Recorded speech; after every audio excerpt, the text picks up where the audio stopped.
Good afternoon, my friends. This is the Grimflayer. Hope everybody out there is doing really well today, and it is time to play Golgari Midrange Modern League number 30. It is time to rock, and we are playing the same exact league we did for same exact list, that we did for league number 29, and this is kind of where my head's at these days with the rock. This has been treating me really well. The results have been quite nice.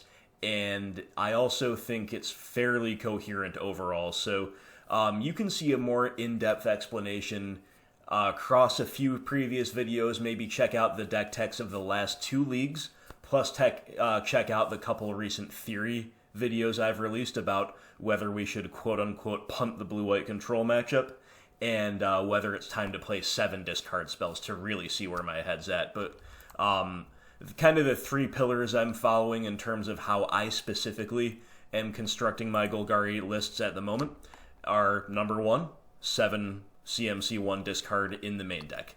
Number 2, 4 Plague Engineer in the 75. And number 3, totally disregarding the blue-white control matchup in terms of how we're constructing the deck. Other than that, it's a lot of similar things you'll see in other lists, but right now, those are kind of my guiding principles, and we'll see how far they take us, but yeah, that's what we're playing, that's what we're running through this replay with, so I hope you'll stay with me for that.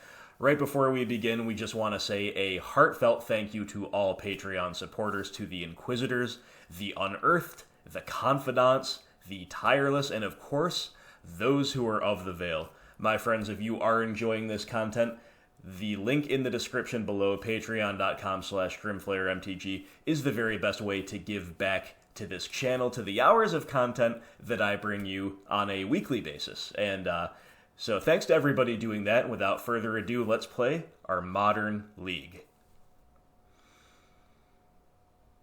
Well, it's round 1, game 1, my friends, and there's nothing like a handful of threats and a way to buy back threats with no interaction whatsoever, but we don't know what we want in the blind game 1. We're going to keep it. Just a big pile of threats is actually kind of what we want to see in a non-zero number of matchups. So, what's the opponent up to? Well, the opponent's got pre-game effects. It is Gemstone Caverns. Now, anytime you see this card, you know the opposing deck is up to no good. The opponent has also taken a Serum Powder-based mulligan, so for those who don't know, this is a mono rock, pretty poor one, but anytime you could mulligan and Serum Powder is in your hand, you may exile all the cards from your hand, then draw that many cards. So there is we're basically against colorless Eldrazi or Eldrazi Stompy. It's not technically colorless because we see Ramanapa Ruins. There appears to be a red splash, so let's just call it Eldrazi Stompy.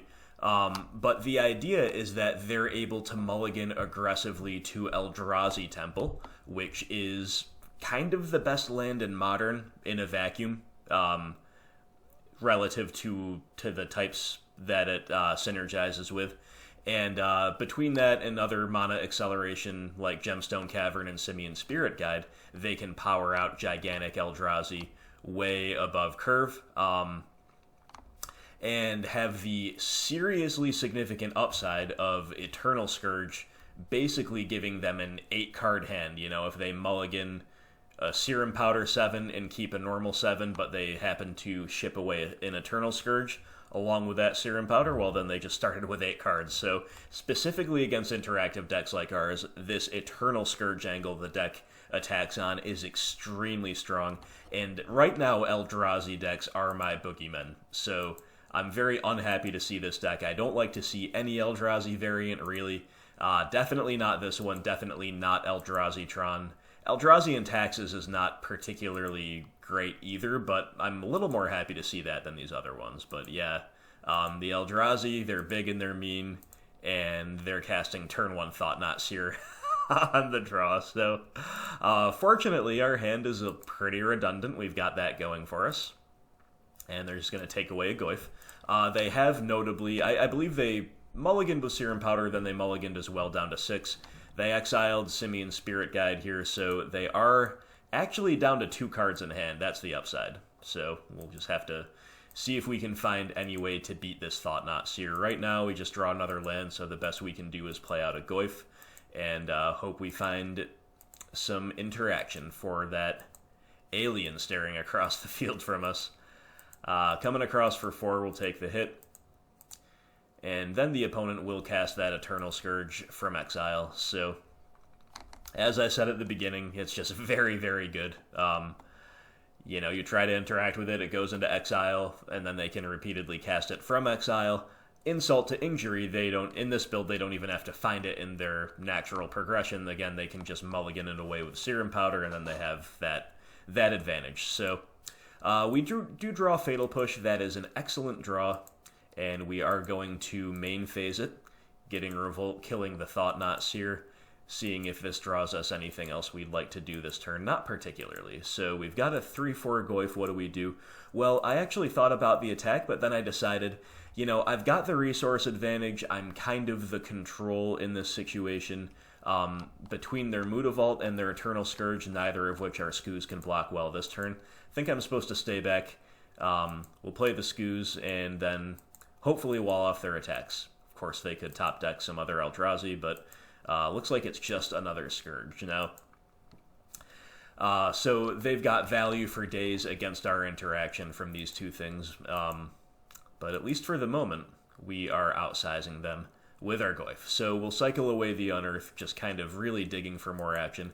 We find Collective Brutality. That's not the very best, but it is worth noting that, you know, there does come a time in these games where we're turning the corner and we're racing and where we can make the Eternal Scourges, you know, the fact that it exiles itself, we can turn that into a liability. So Collective Brutality normally looks very, very weak against most Eldrazi that see play, but we can scare an Eternal Scourge off the battlefield for a crucial attack, if and when that makes sense. So the opponent's got a Scavenger Grounds. Now this is just yet another reason this matchup is kind of miserable. You know, just this main deckable Grave Hate. The fact that they are almost purely colorless means they can play stuff like that without many downsides. So here's what I decided to do. Like, we can't just take hits, you know, and hope to draw a Field of Ruin and then rebuild the Tarmogoyf in time to block again. It's just not going to happen. So I like assigning the block, forcing them to crack the Scavenger Grounds now. I think that's a fine play. That's what I chose to do here. However, I did miss a trick here. I should have eaten the Thought-Knot in response to that. Just kind of missed that. And of course, then I get to eat my Goyf, but really, again, we want to eat the Thought-Knot and then untap with our Goyf. Still in the yard for some food. We do draw a Thoughtseize.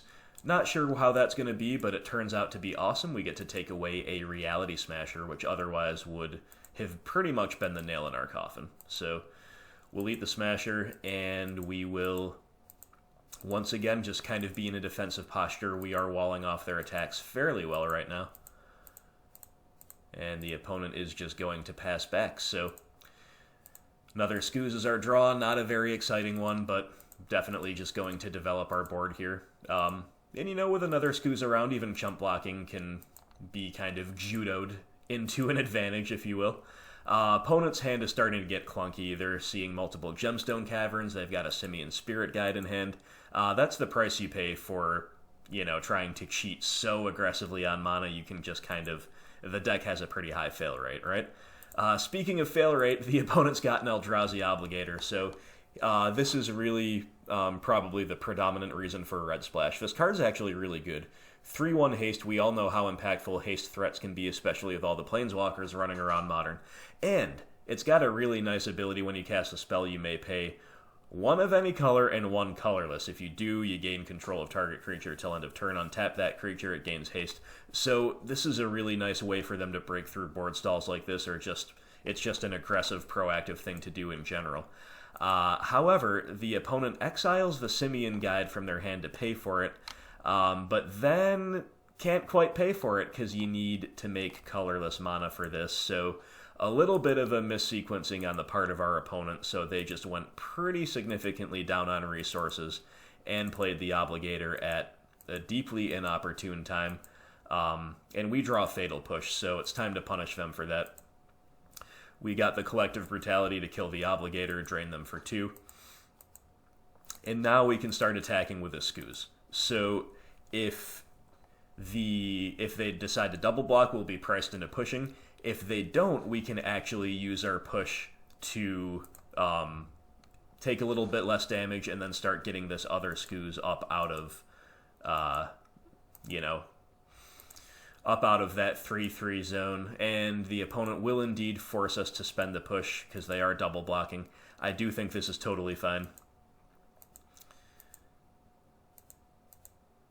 Because remember, even though one gets recast, it's not free, they're not doing other things, they're spending life to do so, they're not activating Mutavault, and perhaps more importantly, we got another one in the graveyard, which is kind of nice. So, that's one of the only ways we can kind of keep them away from that loop, is to kill a Scourge in combat. So I thought that was worth doing, and apparently the opponent agrees, because they're just going to take their draw step and then scoop it up. So, this is a matchup where we don't usually get to play on a value axis, for maximum efficiency like we like to. A lot of the time we will have to make a decidedly value negative play like the one you just saw against Eternal Scourge just to get things going. And then, of course, you have the other side of the Eldrazi deck where stuff like Thought Knot and especially Reality Smasher can tax our removal or cripple it or just dodge it altogether. So that's one of the reasons the Eldrazi decks are just kind of a rough matchup for us. As you can see with the things they mulliganed away, they're also main decking Dismember, good card against us. Main decking Blast Zone, good card against us. There's just a lot not to like about this deck. And as you saw, they're quite capable of the turn 1 Thought Knots here as well. So having said all that, we did get there in game 1. Now let's take a look at how best to sideboard against Eldrazi. Alright, my friends, so feel free to share your feedback here. I'm actively soliciting feedback. I'm sure many of you are more experienced in this matchup than I am, but I'll show you what my thoughts are. So, Surgical Extraction is something I do like against Eldrazi Tron, at least one, maybe two, depending on your 75, but I actually don't think I like it here. It's just not, number one, taking them off of Tron here is obviously not a concern. Taking them off of Eldrazi Temple is not bad if you get there, but that's just not the type of game we're playing, and of course doesn't line up particularly well against that Eternal Scourge loop, which is a big problem. So I don't like Surgical here. And then over here, okay, they probably play some artifacts, but again, I don't think as many as Eldrazi Tron, where I might like a Collector Ouphe there. I certainly like Collector Ouphe a lot against regular Tron. I don't think we're bringing in Ouphe here, but I could be wrong. I chose not to. And then you have stuff like Vraska, Golgari Queen, and Liliana the Last Hope. So Last Hope actually looks a little bit better here than she does against most other Eldrazi variants, because it's not that bad to keep chasing away that Eternal Scourge by targeting it if you get to plus while you're doing so. And of course she can kill the Eldrazi Obligator too, nice and clean. Of course, it has haste, so that's more if you're coming down after it. And then you have Vraska Golgari Queen, so I don't think we want the Ouphe, but I don't know how to rate both of these permanents. I do consider this something like a mid-range mirror in terms of how we're approaching it conceptually. And Vraska Golgari Queen, I think overall is maybe a little bit worse than the Last Hope here, but definitely is a better way to make sure. Vraska is going to be pretty good at every stage of the game unless they're horribly behind. Liliana the Last Hope a little bit more conditional, so a little bit tough to rate these. And then of course Fulminator Mage. I do think Fulminator is great here. Their mana base is very fragile. They of course, a lot of their mana sits in hand in the form of things like Simian Spirit Guide, so if we're disrupting their hand, we want to be able to attack the lands as well. And then the Plague Man. The Plague Man is obviously great. It is a really good way to slow down or shut off the Eldrazi attacks. They do a good job of, like I said, kind of making our interaction worse, but if you just throw down a 2-2 with Death Touch, we're not interacting, we're trading, And of course, it can outright kill a lot of things. I've even had triple Plague Engineer on the field just shutting off Eternal Scourge loops before in this matchup, which did feel great. So these are 9 cards that I'm interested in, and I'm not exactly sure what the best cards to cut for them, or even whether I would like to bring in all 9 to begin with. I think these 7 cards are pretty good to come out. We've got Collective Brutality, even though, again, I said it is a little bit better against this Eldrazi variant than against others, still don't really like it. Scoozes are poor enough that we can probably cut 2 and just leave 1. Yeah, very, very bad in multiples here. We're going to cut a land because we're considering it a bit of a mid-range mirror, and Urborg Tomb of Yawgmoth is the way to go because we want to keep all of our other utility lands and we don't want to make their dismembers better. I think Unearth is always kind of fine to leave in as a one-of, but it's still one of our weaker cards here. And I like trimming away on discard a little bit. We're still keeping 5 discard spells in, so that's still kind of a lot for something that's approaching a mid-range mirror. Again, they are vulnerable to disruption. We want to keep that up, but we also, I think, want to... We have enough really good threats to bring in that we do want to pare down on that. So if we have these 9 cards to bring in, we'd have to make 2 more cuts. Now, we're going to be on the draw, so maybe you could argue that Dark Confidant, we could trim 1 away. Trim a Hexdrinker, maybe. I'm not exactly sure how to rate Hexdrinker in this matchup. Those cards might be pretty trimmable on the draw. Or we could say, alright, let's tone it down with the really excessive sideboarding, and maybe we just play without the Planeswalkers, for example. Neither of them is a slam dunk, right? Neither of them is a slam dunk. So we could just play 4 Plague Man, 3 Fulminator, and then keep these things in. Or we could go full value train and go something like this. I'm not exactly sure what is best, but in any case, I think the general principle here applies. I would love to know your thoughts, and without further ado, let's go over to Game 2. Game 2 on the draw, my friends, and our hand is good. We do lack double black right out of the gates, but turn 1 Thoughtseize is nice. We do have the ability to ensure double black by turn 4 at the latest with Field of Ruin, and then our hand's great. So definite keep, lots and lots of utility out of our land base. And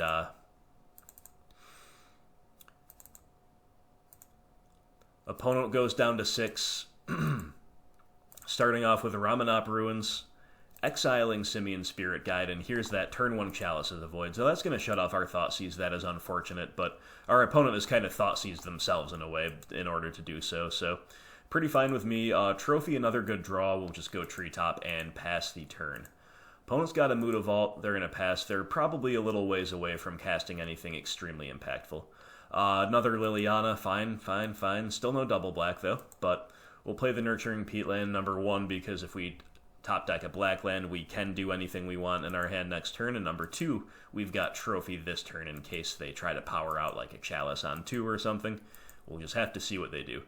It is just a Serum Powder, so Serum Powder is definitely not what they want to have in hand, but it is still a Mana Rock. So what this makes me want to do here, so they've got 4 mana, they've got 2 unknowns in hand, it's very likely that they're either sitting on another land, or they're simply going to find one over the course of the game. So we're not really keeping them, we're not really, realistically Fulminator Maging them out of the game anyway. So even though ramping this deck is terrible, I am going to decide to Trophy the Chalice. This is going to unlock our Thoughtseize, which at this stage I think attacking the payoff if they have one in hand is a little bit better than attacking the mana base. We did draw a Swamp, so we could go Liliana, but our hand is great, and I think instead I'm going to Field Away Mutavault, which does line up well against Liliana in its own right, and then we will Thoughtseize. And sure enough, just like in Game 1, the opponent had a Reality Smasher in hand that we get to take away with a Thoughtseize, which is a beautiful, beautiful thing. Fiery Islet for the opponent. Lots of utility out of their land base, too, as you can see, and Mutavault comes across for 2. And then it's going to be a pass. So, more lands, not the very greatest. And given, again, the same concerns as last turn, aka our hand being good, and the opponent having Mutavault to pressure Liliana, I decided to roll out the Fulminator Mage first. I also, at this stage of the game, with the fact that they are live to top deck Thought-Knots and Smashers and stuff, I really want to save my Lilianas to Edict, at least for a turn. At least give myself that chance, right? So, end step opponent will crack Fiery Islet, and now they've kind of rebuilt their hand a little bit. 3 cards in hand, and here comes a Thought-Knot, sure enough. So this is actually pretty nifty play we're going to have here. We get to Fulminator the Mutavault just like we've wanted to for a while. that actually enables a Revolt. With our remaining mana, we get to make a really good use out of our Fatal Push and get rid of Thought-Knot Seer. Unfortunately, we are kind of flooding out, so the opponent takes away a Liliana, because first the draw trigger resolves when it leaves the battlefield, and then its ETB resolves, and it's back to us. So, Field of Ruin, it's actually a pretty good draw here, and our options would be to play a land, play the Liliana, take up, and then hold up Nurturing Peatland, or we could even lead on cracking the Peatland, but here I'm pretty happy to just aggressively attack their mana base. I don't know how many basics they play. I don't think it can be that many, so I think there's a chance we actually start Stone Raining them here, but it doesn't happen. But that's fine. We're going to go on the Liliana plan now. And of course, like I said a little while ago, it would be nice to save her for Edicts, but at this stage of the game, the opponent needs to rebuild their land a little bit, and to have the payoff, right? So we get to tick up and we get a land out of their hand. So back to the opponent, hoping to fade like land into Smasher, but instead it is a mere Eternal Scourge. Very good against us, like I've said repeatedly, but we do have another one of the good ways to get it into the actual graveyard, which is a Liliana Edict. Unfortunately, we're continuing to flood, but we're going to play out a land, we're going to move to attacks with the Treetop Village, and the opponent has simply seen enough. Don't know what is in their hand. Might just be another land at this stage, another non-useful land of some kind. You would imagine they could have played it out a little bit longer. They're always live to top deck a Reality Smasher, but you know, when people are on decks like this, in my experience, they're a little bit more likely to scoop in the face of excessive interaction, of repeated interaction, you know? Sometimes players of these decks are a little less inclined to grind them out, so fine with me. We'll take the win. We'll take the win over the Boogeyman, my friends. Eldrazi Stompy, tough matchup, but it's very beatable. The deck has kind of a native fail rate, and our disruption is all of our disruption is very good in places. The trick is to have the combination of matchup knowledge and good luck to have the right disruption at the right times. It's not like the humans matchup where your Fatal Push is always good at every stage of the game, right? It's not like that. But in any case, we got there largely on the back to a significant degree of Liliana of the Veil here in Game 2. So, good games well played. I will see you for Round 2. Round 2, my friends, in our hand is great. Classic rock. Decent amount of utility from the land base. We've got the nice little synergy between Urborg and Peatland. And we've got the turn one Inquisition. Opponent has taken a mulligan down to 6, and speaking of the humans match, here it is. So we have a decision to make, as always. I like taking my time on the first Inquisition of the game, especially against aggressive decks like humans or Burn or something like that. You have to remember, you have all the time in the world to finish the match against these decks. Take your time. Every decision is very, very impactful. So they've got Waterlogged Grove, and at first glance, it's like, wow, this hand's actually pretty good. But if you look closely, remember that Waterlogged Grove is a new addition, so we're not necessarily used to seeing many lands in their deck that cannot make white. But Waterlogged Grove is one of them. It can't make white, so if we take away the Noble Hierarch, their entire hand is stranded. And on top of that, taking away Noble Hierarch is just kind of a decent practice on the play against humans in general. If they do have a gas-heavy hand, and we have a Planeswalker, it's just going to slow them down. So that is the guaranteed take, and if the opponent does not immediately rip a different land, I would be extremely confident, but of course they immediately rip a different land. So pretty annoying, but our hand is still great. Draw Blooming Marsh, that's fine. And we'll just get our Overgrown Tomb deployed painlessly, and we've got Fatal Push for this turn. So the opponent goes Grove into Thalia's Lieutenant, and we are just going to push that Champion of the Parish, saving ourselves as much life as possible. We draw Unearth. That's fine, that could be useful at some point, but we'll just go on the Liliana plan here. Edict you away and try to take over the game with her. So the opponent is hitting their land drops. Pretty unfortunate for us, again, having taken away the Hierarch and left them with a hand that couldn't cast anything at first glance. And they're just ripping more aggressive guess. They had a Champion in hand, they've got another one. and the Reflector Mage is left in hand. So we draw Inquisition of Kozilek.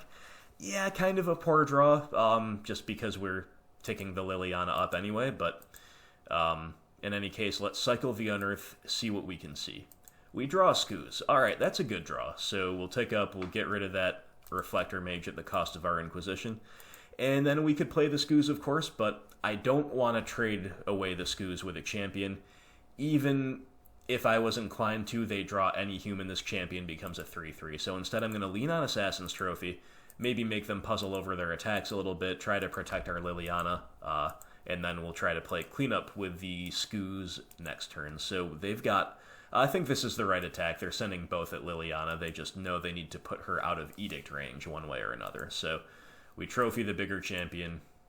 They hit Liliana down to 1. And they've got 1 unknown in hand. So drawing a land, that's fine here because it lets us just totally empty out our hand. Note how good Urborg is here in terms of preserving our life total. We can tap our fetch land for a swamp. We can tap our peatland for Painless Black. Very important in a matchup like this. And we tick up with Liliana. The opponent's waterlogged grove lets them see another card before they decide what to pitch, and they're going to lose out on a Phantasmal Image. So at this point, it's better to just pass rather than aggressively crack the peatland. We could get rewarded for that if we cracked it and drew exactly a discard spell, but I still kind of like leaving it here. And opponent's got a Reflector Mage, so that's pretty good. We're going to crack Peatland now looking for exactly Fatal Push. Unfortunately, we don't see it, so they do get to finally take care of our Liliana. She did do some good work here, though, and if they had stopped hitting the gas pedal at any point here, or if we had had a little more interaction, we could have protected her. She would have taken over this game. But as it is, we're leaning on the Scooze. So Inquisition gets rid of Champion of the Parish. At least we got that going for us. And Scooze is stranded in hand for 1 more turn. Here come the beats. We take 4. And the opponent drew a land, so that's good for us. And we draw Tarmogoyf. That's also good for us. So we go Scooze, we go Goyf. And back to the opponent. What did they find right off the top? It is a Militia Bugler. Okay. Extremely good card against us. Not one we're used to seeing main deck any longer, but it does happen. And Militia Bugler is going to find another Militia Bugler. So here comes the value train, and fortunately we are walling off the attacks. We're gobbling things up with Scooze, but a land off the top is pretty poor. That said, the Scooze has all kinds of fuel. The opponent is not able to make any good blocks here, so it's time to turn the Scooze sideways, and when they decline to block, we just eat and eat and eat some more. 7/7 Ooze, we're back up to 20. We got a 5/6 Goyf blocking, so even though we're flooded out, the onus is really on the opponent to find some really good action. So here's that other Bugler we knew about. Going wider, growing the champion, they find Thalia's Lieutenant. So the gas is definitely real. And we find a Hexdrinker. Alright, so that's that's more action, we'll take it. We kind of want more removal, but it's definitely a fine one. I think the Scooze attack here is best. We definitely don't want to attack with the Tarmogoyf this turn, because they do have decent blocks on the Goyf relative to their blocks on the Scooze. And, of course, we still want to block. Now, you could just say we're going to block with Hexdrinker, but of course they could have another Reflector Mage, so I think we do want to leave 2 blockers back here. And so it's pretty free to eat one creature there, put them to 4. I like putting them to exactly 4, because now next turn they are dead to this Hexdrinker hit after we level it up, as well as being very dead to Scooze or to Goyf. And, we could leave up a Scooze activation, but there's no need for that this turn. We're at 21 life, so we'll just level up Hexy yet again. So the opponent does indeed have a Reflector Mage, so that's exactly what we needed to fade, and we didn't, so they get to bounce the Hexdrinker and, kind of just set us back a couple turns on the Hexdrinker. So we draw Dark Confidant. Again, more action, it's fine, but once again, we still really want interaction. We want removal. But this time around, I'm just saying, alright, it's time to start forcing them to make some blocks. We know there's at least one Thalia's Lieutenant in hand. We want the board to shrink as much as possible. Tarmogoyf's value has declined in this game because they have a champion that's about to outsize it, and because they're just getting taller in general at this stage of the game. So I'm very happy to force a trade with that champion, which is exactly what happens, or a chump block. So we get a chump block with the Ooze, and we trade with the champion. It's more fuel for our Skoos, and of course it's, again, like I said, just keeping their board as small as possible. We play the Bob, we pass. Opponent goes land into Thalia's Lieutenant, which we knew about.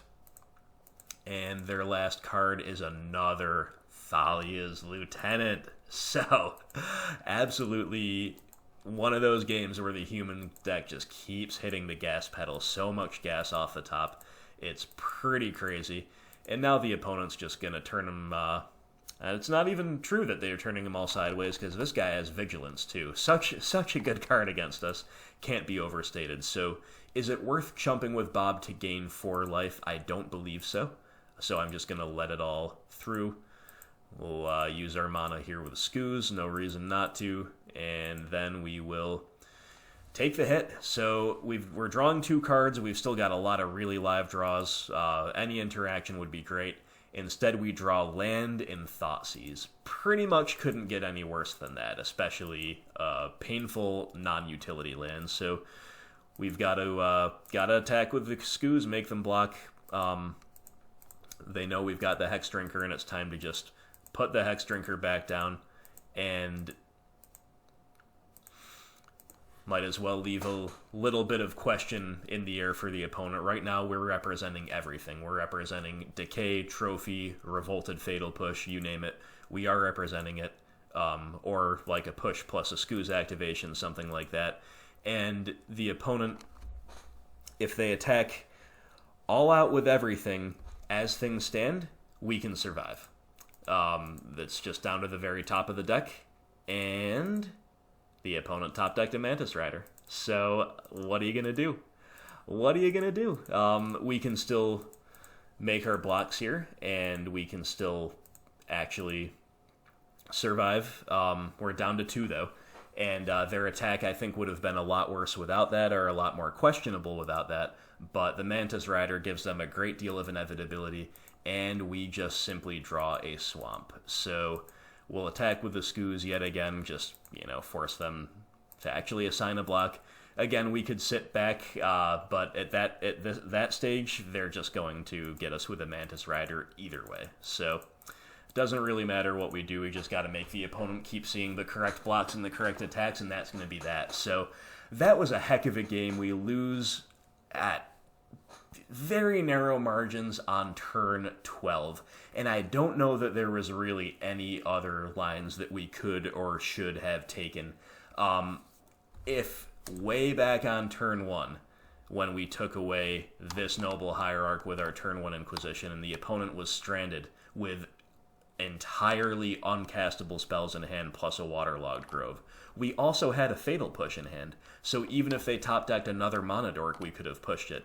If they had literally drawn anything besides a rainbow land, or, I guess a white land in general, even for 1 turn, I think this game would have been absolutely ours, because then we just set them back for a turn, our Liliana the Veil takes over the game, and despite not being able to do that, and despite their repeated gas off the top, just like Reflectors and Lieutenants and going wide and going tall and a Mantis Rider right at the end, 1 or 2 lands mixed in there, but really they almost never stopped hitting the gas pedal. If we had even been able to slow them down for that 1 crucial turn, I think this game would have been absolutely in the bag. But as it was, the opponent drew right out of the sketchy keep, a fine keep that was rendered sketchy by our Inquisition, let's be fair. I think that's a fine keep in a blind game 1. And then they just got us. So it never feels good to lose a game like this, my friends, but some people have asked me before what my favorite matchups are to face. I really like playing against Humans on the Rockets. Good, classic, fair, interactive, high skill, many decisions, feels thematically correct, to have things like this. against things like this. It's just absolutely awesome. I just love everything about it. So, good game, well played, great display of resilience from the humans deck, and let's take a quick look at how we sideboard against 5-color humans. Against Human Tribal, my friends, Vraska Golgari Queen is a really good way to take over the game. Liliana the Last Hope slaughters X1s for fun, kills Phantasmal Image for fun, very, very good.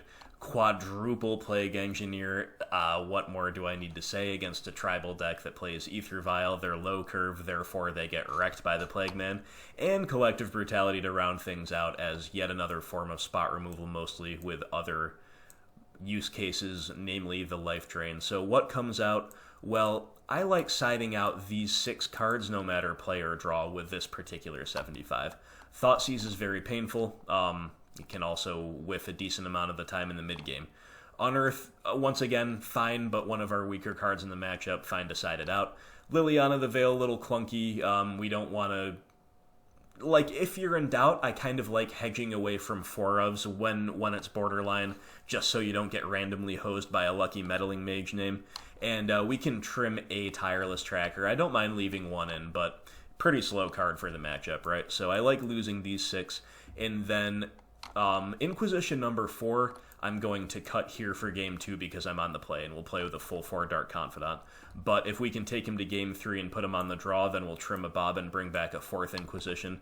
I like the discard a little bit better on the draw just to slow them down when we're already on the back foot a little bit more at the expense of maybe a little bit worse top decking power. And of course, Bob does get worse on the draw as well. So that's why we side the way we do. Let's go over to game 2. Okay, we're on the play with a great one. Absolutely great hand. 3 lands. Fatal Push, Trophy, Liliana, Vraska. What a curve, what a curve, what a curve. Only thing we lack is a threat, but double Planeswalkers can really take over the game. Opponent has left an Aether Vial. Leading on Horizon Canopy leads me to believe that it's a land light hand, and that would probably make me want to snap Abrupt Decay this Aether Vial if this was a Decay. But as it is, trophying the Vial, seems a little loose. But hey, we drew another Fatal Push, so our hand continues to look very, very good. Opponent will go Unclaimed Territory into Champion of the Parish. The fact that they just hardcast it means they've definitely got another 1-drop to Vial out, but that's alright. We still got to use our mana efficiently this turn, so we'll Fatal Push. No problem there. Untap, we draw Treetop Village. Alright, so we could play Liliana the Veil, but our hand is absolutely awesome. I'd rather use her to Edict, and the fact that Treetop Village was our draw makes it that much easier to not play her, because not only do we get to resolve our manland, which is nice to do the earlier the better, it also ensures we have Vraska next turn if we want her. Indeed, there's the 1-drop out of Vial, and I'm once again pretty happy to push it, you know. Again, I have them read for a land light hand here, because they went turn 1 Canopy. Doesn't mean it'll stay that way, but for now, I think it's fine to slow them down, and sure enough, they don't have a 3rd land. Vial on 2. We draw Inquisition of Kozilek. That's a pretty good draw, and while we could go, you know, Vraska tick up, or even Vraska tick down to kill the Vial, that might be a little loose, because they'll Vial something in, then kill her on the crackback.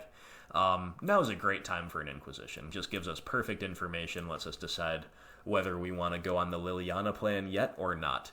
And their hand is extremely powerful, but extremely conditional or reactive, with the exception of Militia Bugler. They just can't get him down yet, but next turn they'll be able to with the Vial. So Militia Bugler is the play, and then they've got a bunch of Reflector Mages that are one of the best cards in the matchup, but a lot worse when we know they're there and when we're not leaning on a creature anyway.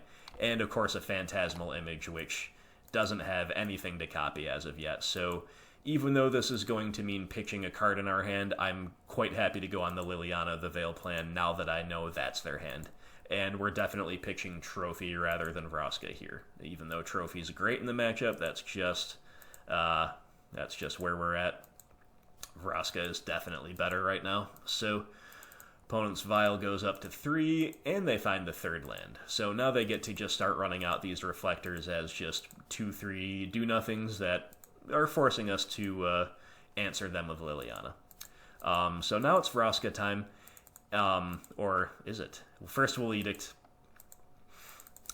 then it's Vraska time. So when I was newer to the deck, I could see myself saying, alright, we'll take down with Vraska, we'll take care of the Aether Vial. That's still like a 2-for-1, even if they kill her on the crackback, then we can Edict with Liliana. And then we've, like, traded at an advantage. But now that I'm a little bit more experienced, I'm like, alright, I'm going to not necessarily say I absolutely need to take my value 2-for-1s at every possible turn, even if they're not optimal.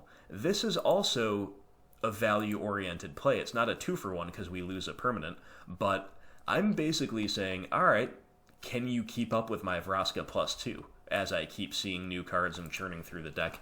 I don't mind seeing a land there because it lets us replace the one we just pitched, and we're just digging one card deeper toward the things we want to see. So that's why we tick up with the Vraska. We'll see how far it gets us. Again, we kind of passed up an opportunity to kill one of their permanents, namely the Aether Vial, but I think that was fine. So opponent will crack the Canopy, they find another land, they've got a Reflector and one Unknown in hand. So here comes the Reflector, taking care of our Lily. Unfortunate, but nothing we can do. And back to us. So we draw Overgrown Tomb.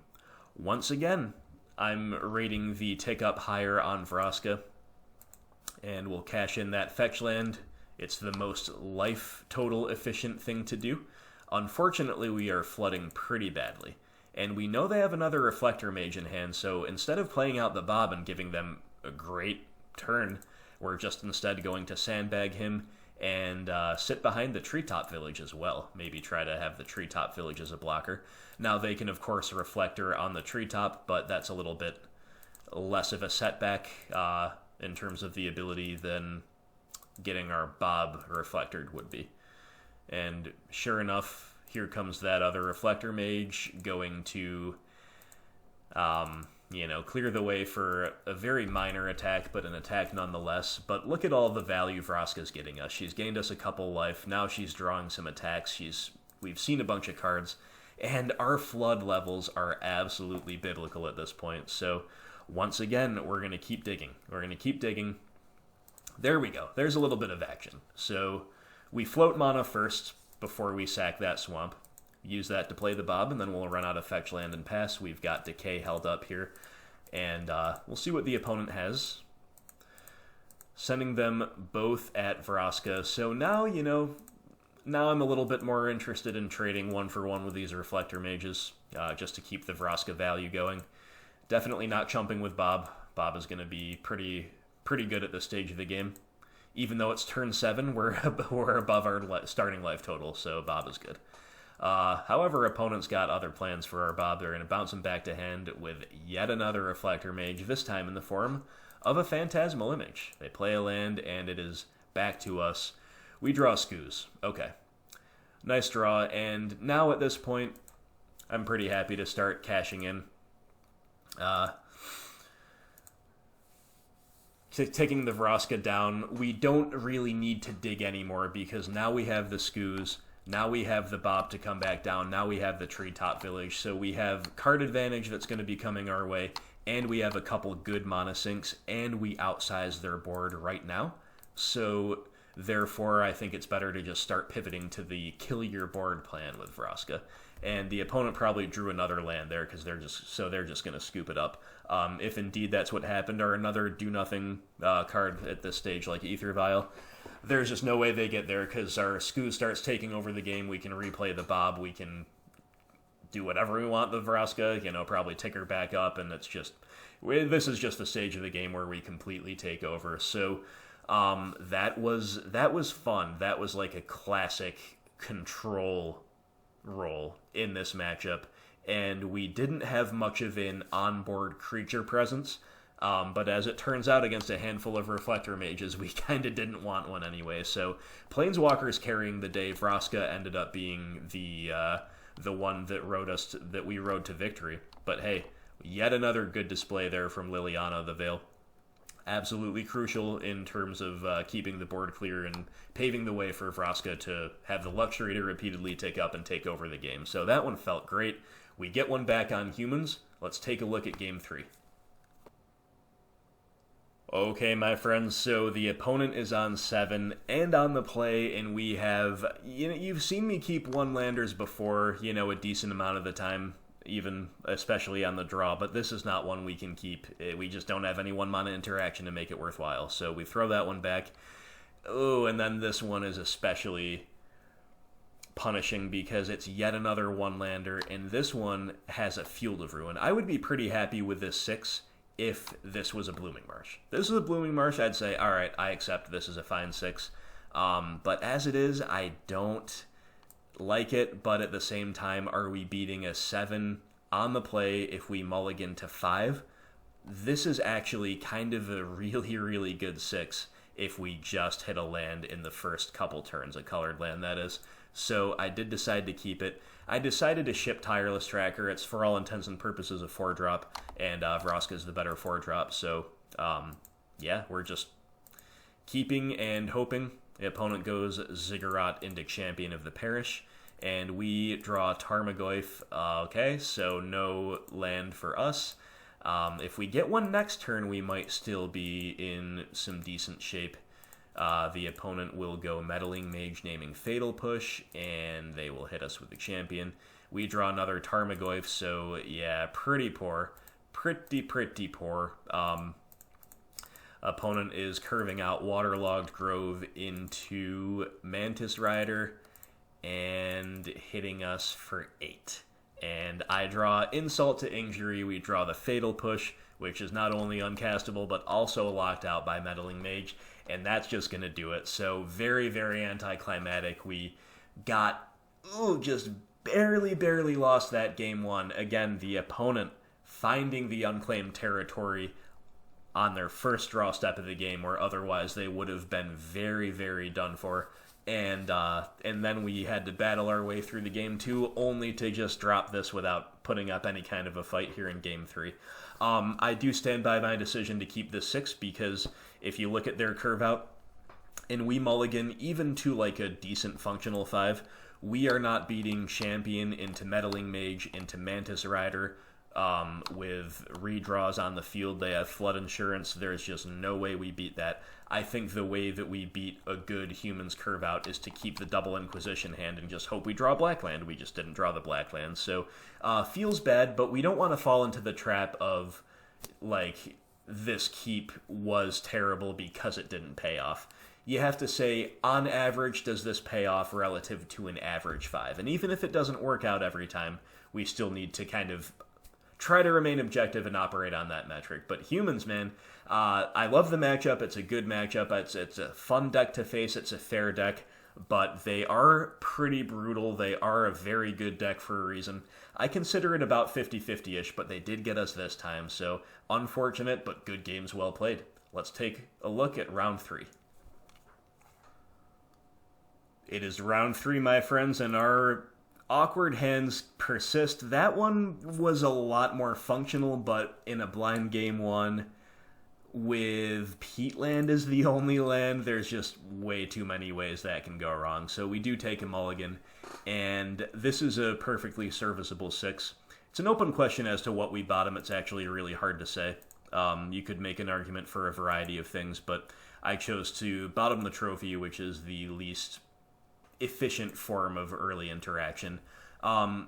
If I had a different 1-drop or even 2-drop maybe besides Hexdrinker, I would have considered bottoming a land. But between the Maelstrom Pulse and the fact that Hexdrinker and Scooze are both mana sinks, I think we're supposed to keep all of our lands there.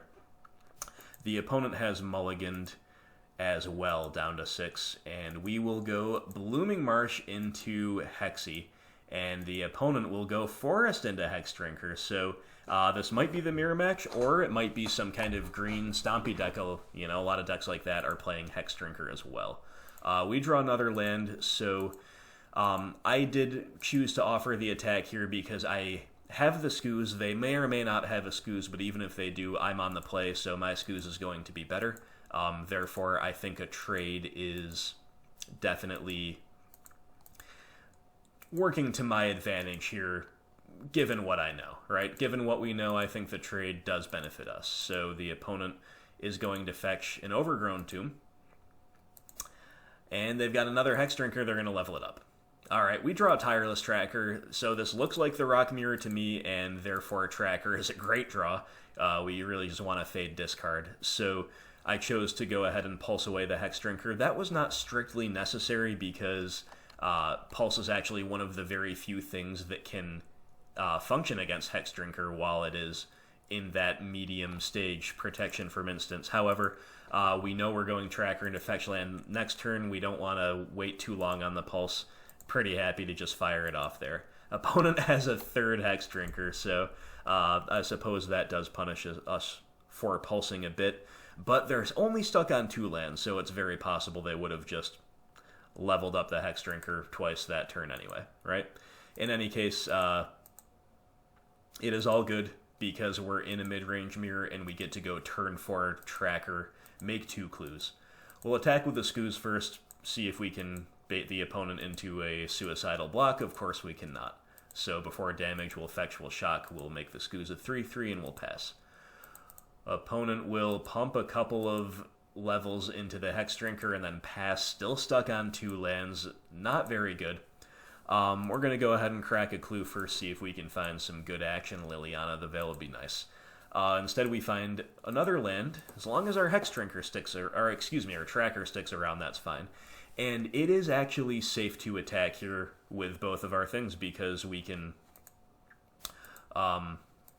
trade off, or indeed in the case of Skoos, we can grow beyond the Hexdrinker, and either one is fine with me. You know, if they want to take a trade, I think that's good for me. If they don't, I also think that's good for me. So, no blocks before damage. We're just going to get all the damage across we possibly can. And the opponent will pass. And we draw Assassin's Trophy. So here I was thinking, okay, any kill spell and it's GG. But it's actually Assassin's Trophy. Now, the opponent is at 3. It is definitely viable to just kill their thing and... Oh, no, I'm sorry. Never mind. I was going to get a little bit deep into theory, but there's something that just makes that all absolutely unnecessary, and that's that Hexdrinker is pro instance. But anyway, just for the sake of finishing that thought, pretend that didn't have pro instance for a minute. They could be sitting on an Abrupt Decay and a Fatal Push, or a Trophy and a Push, or something like that. So if we trophy them, that could, in theory, turn on 2 pieces of removal and force and extend the game.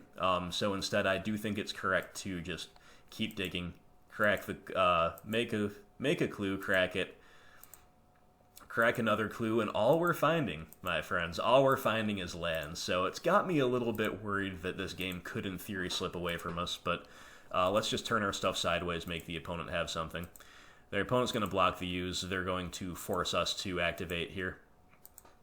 And then they've got a trophy for the Tracker. So sure, they are staying alive for another turn, but we do get to eat the Hexdrinker in combat, which is great. And we do have this trophy still in hand. And we've got a big Skoos on board, but there's a lot of ways they could get out of it, and we are pretty mono-flooded. It's a Tarmogoyf, and it is a pass. So now the theory that I was applying last turn comes back. You know, what if they have a Fatal Push? So we're not going to trophy unless we have to. So first we'll crack the Peatland. We draw a land. Then we'll draw for our draw step. We'll draw another land. So it is a little bit ridiculous at this point. Now we just kind of have to trophy the Goyf and hope they don't have a Fatal Push. That actually could have gone very badly if they did have a Fatal Push. You know, we give them a swamp, they push our Skoos, and then they like play a Liliana or something, or just play a 3-drop in general. That could have been pretty bad. So there was actually some kind of an argument for just attacking and forcing them to chump. However, that means that they get another draw step, and then we know how many live 1- and 2-drop pieces of interaction there are in the deck for them to find more trophies, decay, push, you name it. So, weighing up the options, I said, let's just make them have the Fatal Push right now. And they didn't have it because they scooped to the trophy. So, in a really, really kind of sketchy amount of flood there, but thankfully, Tireless Tracker was there to turn it to our advantage, and Skoos got us across the line. So, always helps when your opponent is stuck on 2 lands, no question about that, but we did batter through them, and Flood beat Screw this time because we were able to establish a really aggressive board. So that's how we get there in Game 1 sometimes in the mirror, but let's take a quick look at how we side. Okay, my friends, so these days, in this brave new world of Modern Horizons and beyond, it's not necessarily as easy as it used to be, and you don't necessarily do the exact same things against Rock as you do against Jund these days, for example. So, that said, my sideboarding plan against a Rock specifically hasn't gotten very different. I do like the full 4 copies of Plague Man. It's just absolutely awesome. Usually naming humans here, but naming Snake is also live as well. Liliana, the Last Hope, Vraska, Golgari Queen, these are magnificent value pieces. Now, Fulminator Mage is a card I rate... so, in the past, I've rated more highly against Jund than I do against Rock, because Raging Ravine is more of a problem, and their land base is a lot more fragile. But now they have Renin 6, and times have changed, so Fulminator's stock has maybe fallen in that matchup a little bit, but here in Rock, it's still quite good. I really like playing at least 2, sometimes all the way up to 3, depending on your 75. And Nihil Spellbomb is never a bad card, but I haven't seen any of the Eternal Witness or any other tech that's somewhat fringe in Rock that is a little bit more graveyard dependent than the deck normally is. I kind of saw the opposite, right? I kind of saw a lot of Hexdrinkers. So these are the cards to consider, but if we're sideboarding based on what we saw, I don't think we want the Nihil Spellbombs yet, or at least we don't need them. So can we fit in all 9 of these cards? If we have to maybe not bring in 1, we could play with only 2 Fulminator. I think that would be fine. But these 9 cards with our current setup are actually all pretty free side-outs. We do want to cut a land in this matchup. I think Urborg is the one to cut because it can definitely fix their mana, especially if we're attacking lands with Fulminator Mage. We don't want to undo our good work with an Urborg. And then we're just cutting Brutality, and 7 discard spells seems really good to me. Now, it is worth noting that there are more Predators than ever before for Dark Confidant, with opposing Plague Men being fairly likely. Plus, Liliana, the Last Hope, is always potentially in the mix. And then, of course, again, if we're touching on the concept of Jund, they have Renin 6 as well. So I think Bob is actually a little bit worse in mid-range mirrors than he used to be. So if you do want to hedge away from that, especially on the draw, I could see that that's where Nihil Spellbomb might play a role. Or even against Jund. Leaving in some discard is actually better than it used to be. I used to be one of the staunchest advocates of take out all of your discard in BGX mirrors, but times are changing a little bit, and we might have to adopt with the times. That said, in the Rock mirror that we're playing right now, I still think that there are not that many downsides to playing the full 4 Dark Confidant, even on the draw.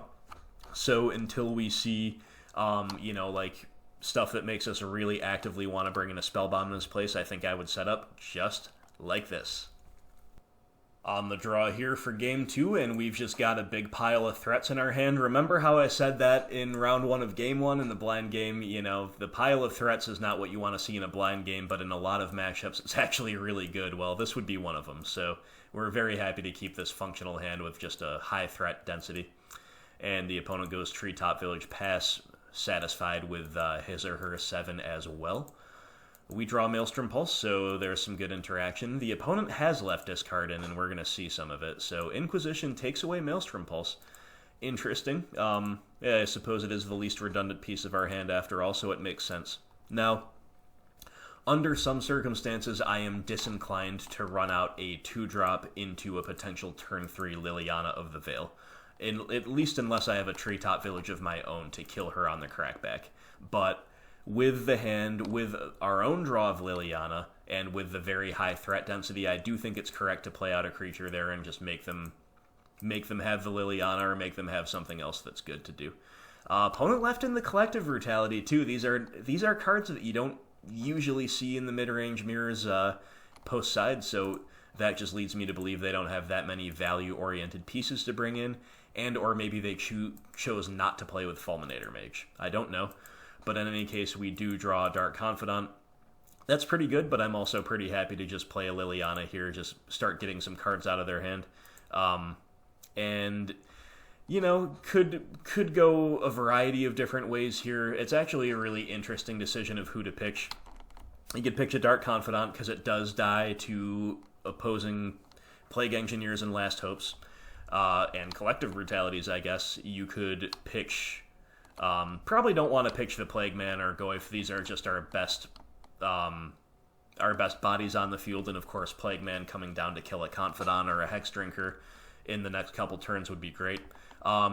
It feels weird, though, to pitch Scooze, but part of what made me do it is I just simply only have 1 green mana. But if we had, like, 3 green lands on the field instead of just 1, I would probably pitch the Bob and try to have a Scooze when the dust is settled, just take over the game, right? But in any case, back to the opponent. Peatland is the play, Treetop Village will be activated, get the Liliana down. This is fine with me. Again, I explained why we ran out the Liliana, and we draw Overgrown Tomb. So, you know, it's an interesting draw, and I almost pitched it, but then I said, you know what, I've been leaning away from this Bob anyway, and the opponent has some high-value lands over there to hit. So instead of just pitching the land, we're actually going to use the land to our advantage. We're going to hit the Treetop Village, and now they have to spend a spell on Liliana, or they're going to get a creature edicted. So I do think that's worth losing my own Bob in order to set that up. And we'll, of course, play out our Tarmogoyf. We've still got the Plague Man in hand. And opponent will crack a Peatland on the end step. Then they'll untap with 4 cards, all unknown. Tapping, untapping, and then it's going to be a trophy for the Liliana. So mission accomplished. We forced them to spend a spell on her, and we got a land on top of it. Feels fine to me. Draw a trophy of our own. All right, good enough. So Tarmogoyf is the play. And it's tempting to sandbag the Plague Man, because, again, we can totally hose a Dark Confidant or a Hexdrinker, but we did see that they're leaving discard in, so for that reason I think it's correct to play the Plague Man out. And you could name Human, you could name Snake, but I did choose to name Human. Between Tracker and Bob, I think that's just more likely to get a hit or to lock them out. Opponent will play a land, and they will Damnation away our board. So there you go. You know, some people are still on Damnation. I think that's becoming less common. I'm not one of them, but it is very, very good in a lot of situations. And look at that. The Plague Man won't be denied. We rip another one off the top. We're naming Human once again. You won't escape us, Bob. You will not escape the Plague. It's just not going to happen. Opponent goes land into Liliana of the Veil. So, yeah, some really nice plays from the opponent here, some really nice progressions. But this is going to punish them severely. They're going to choose to trophy our engineer so that they then have the luxury of taking Liliana up asymmetrically. But here is the problem. Our last card is also a trophy, so we trophy, they trophy, both players are totally empty-handed and empty-boarded with no utility lands. So it is literally a top deck war, as true of one as you can get, and we promptly top deck Swamp, the worst possible top deck in our entire 60. And then we draw an Unearth. Now, this Unearth draw was super interesting, and in many cases, this would actually be kind of a game-winning play. If we had a Hexdrinker or a Tireless Tracker, one of our advantageous mana sinks to Unearth, that would be absolutely great. We Unearth the Tracker, we play a Swamp, we are way far ahead. As it is, all we can do is Unearth like a Scooze is kind of the best blind Unearth, which is decent, and I almost did it. But at the end of the day, I said, now let's just hang on to the Unearth for one turn. If they have discard, we can maybe cycle it and blank the discard, or we can just let them trade with that. That might be fine. Or we can let them like play out a Bob or something and then Unearth our Plague Engineer when we have more information. So I think there's a lot of incentives to sandbag that, and not quite the powerful enough incentives to immediately play it. Again, if we had Tracker or Hexdrinker, we would have immediately unearthed those. Opponent rips a Hexdrinker off the top, and that's pretty good because they just get to level it up. And we've already seen our Maelstrom Pulse, so we're kind of dependent on Liliana of the Veil to answer this. So part of me actually wanted to cycle Unearth just to see another card desperately dig for Liliana, but Unearth is still pretty good at extending the game here, and even potentially at outracing the Hexdrinker, depending on what else both other players find, right? Because this Ooze is going to get huge, and that's exactly what we Unearth. So opponent's going to make this thing into a mini Progenitus. Then we'll attack. Sure, we take 6. They play a land, 1 unknown in hand, and we're going to get the Ooze nice and big and see if we can still find a Liliana and then win with the Ooze. That's basically what we're looking for. We find a Plague Man. Yeah, it's more action, so let's go ahead and attack with the Ooze, see what happens. Opponent's last card is Fatal Push. Obviously, that's pretty good for them. And at this point, we're just trying to take steps to extend the game as long as possible. So we'll gain a life with the Ooze, even though it means eating out of our own graveyard. And then we're also going to play Plague Engineer, naming Snake, which is going to reduce their clock by a turn, and also shut off any other Hexdrinkers they could rip off the top. So opponent rips an Inquisition. This is why we don't like to leave in discard in the Rock Mirror. At least why I don't, opinions vary. And of course that whiffs, and here comes Progenitus, and we get a Fatal Push. Not as good as their Fatal Push, right? So Hexdrinker just absolutely breaking the mirror in half right now. And the opponent found Liliana of the Veil, which is incredible, because not only is that very good at this stage of the game under just about any circumstances, it also takes away our debuff and makes it so we are just dead next turn unless we draw a Lily of our own, and we don't.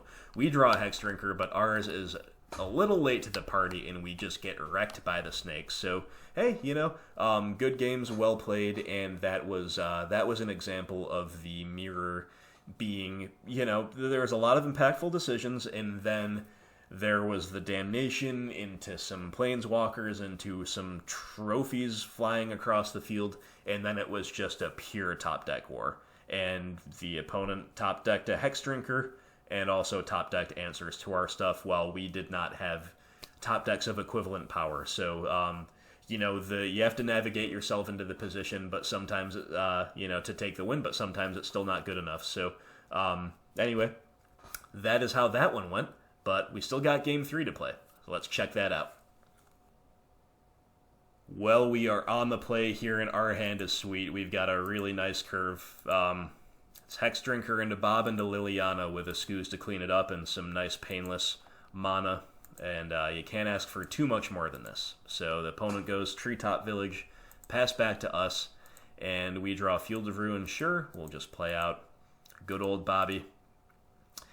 Get in for 2 with our color-shifted Savannah Lions, and send it back on over to the opponent, shocking in an Overgrown Tomb, and trophying the Hexdrinker main phase. Now, I don't know about that. I think this is just giving us way too much information and free mana. Like, for example, if we have Tireless Tracker in hand, we could go turn 3 Tracker into land, which is a disaster for the opponent. Plus, maybe if they left it around, we could level it up. Maybe we'd be incentivized to level it up, and they could respond with a trophy before the last one goes on there. So I don't think you want to be main phasing a trophy like that necessarily, but in any case, Bob flips a land, and we'll attack. And then Field of Ruin is the play, and we are, of course, protecting a future Liliana, and just developing our board this way. We could alternatively have played Liliana and just accepted the Treetop Village beats and tried to race. That was definitely viable too. But I also like this, this is really forcing the opponent to come up with a lot of answers right now. And it might look to the opponent that the best thing to do is to play a beefy creature to block and to extend the game, but that's one reason we have Sandbagger or Liliana, is to clear the way with an Edict. So opponent's got an Ooze, they're going to I do like main phasing that Ooze activation before we get to untap, right? So now they're in theory blocking us off, and good thing we have a Bob, because we are flooding pretty significantly yet again. But Liliana of the Veil doesn't care about how big your Ooze is, she is just going to take care of it anyway. We could have played out another Bob there, but I'm a little weary of Plague Engineer, of Damnation, things like this, so I'd rather just use that opportunity to resolve a Blooming Marsh. We've got enough of a board presence, right? We don't need to take undue risks at this stage. Opponent has Field of Ruin into Confidant, and a Fatal Push for our Confidant, sure. So, Bob is going to flip, or excuse me, we don't have a Bob anymore. That's just our draw for turn as the Tarmogoyf. So Lily take up first, giving them as little info to work with as possible. We get rid of a fetch land, they get rid of a Thoughtseize. So we'll attack with the Ooze, And there's only our own Bob to eat, but that's still worth doing because we are so aggressive and they are so behind on life and on the board. Now, couple different lines we could take here. We could just play the Tarmogoyf, and I think that's actually decent, but I also think that I actually don't mind at this stage extending into exactly Damnation, because if I do, that's only a 3 for 2, and we're still left with a Liliana on the field. And if they don't have exactly Damnation, then we are probably poised to win the game next turn. Whereas if we played a little bit more cagely, who knows what their Bob can yield, right? So that's why I decided to kind of go all in on the board. See what the opponent can come up with. Dark Confidant flipped Liliana of the Veil. Good card, but painful. They're down to 3. And they're going to play a Tarmogoyf, and they don't have the extra land to even play out their own Liliana. So this is pretty good for us, but they do possibly have more removal in hand, so we'll have to keep that in mind. We'll eat the Thoughtseize in the graveyard. So the reason I ate the Thoughtseize is because even though we have a Tarmogoyf too, we kind of want the Tarmogoyfs as small as possible because that makes our Bob better as an attacker. It makes their Bob better as an attacker and a blocker too, but with a life total so low, I think that's good. But more importantly, it makes the Skoos pull further ahead on board than it otherwise would. Bob is going to show us a Fulminator Mage. We draw Tireless Tracker. Absolutely awesome cards here. So Liliana, edicting away the Dark Confidant. And now let's move to attack. So we don't really need to do anything else here. We're just going to try to end the game, and depending on what they do here, we can go ahead and decide accordingly. They are priced into blocking one of the bigger things with Goyf. That is why it's pretty safe to attack with the Bob here. So they just have the Goyf's butt heads in the middle of the field there, and then they have Abrupt Decay for the Skoos. And if you look at what our mana's like, we've got 6 lands on field, the 7th in hand, so we can afford to spend 1 mana here. Might as well eat the Bob, gain a life, take away any future recursion out of their graveyard, all that stuff. So we put them down to 1, and then we get to have an amazing turn here. So we're just living the value dream here. So it's Tireless Tracker. It's going to make us 2 clues. And then we are very happy to play into the Fulminator Mage, because what we're going to get to do here is go ahead and aggressively Stone Rain that Overgrown Tomb.